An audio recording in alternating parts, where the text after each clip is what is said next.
Hindi po sir, hanggang mamaya lang po. Ha? Hanggang mamaya lang po. Anong oras? Pagkatapos po siguro na ito. Anong pagawa niyo sir? Then yung ano yung ayaw kumandar yung ano wala naman kami pinanit kasi dito sa shop namin. Uuwi pa daw ng Bulacan yata. Kawawa naman siya. Kaya tinignan kita rito eh. Anong oras po sir? Ay, anong oras? Asan po? Saan nyo kukunin? Hindi, nandun lang sa shop namin. Anong motor po? Ganito. Kaya lang Rusi. Hindi ko pa lang kung kakayanin pa mamaya.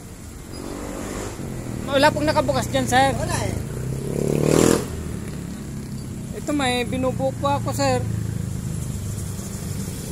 Baka po hindi ko makaya. Saka ito. Asan mo? Yan.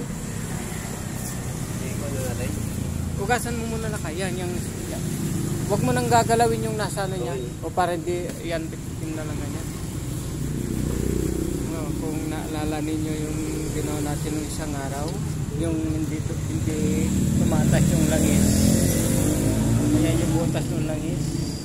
Patas siya rito. Papunta rito. Kalit ng butas oh. Yan. Nabara. May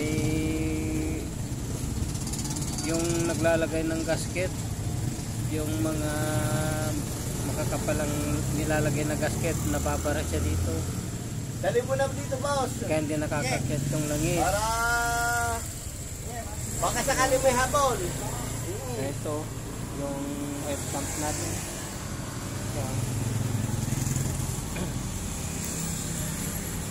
Pero na-solusyonan yun kasi natanggal yung dumi. Ito na Nasasarili ni pare ko eh. tanggal. Kaya ngayon na natin. Buuin na natin. Bibigyan kita ng lighter.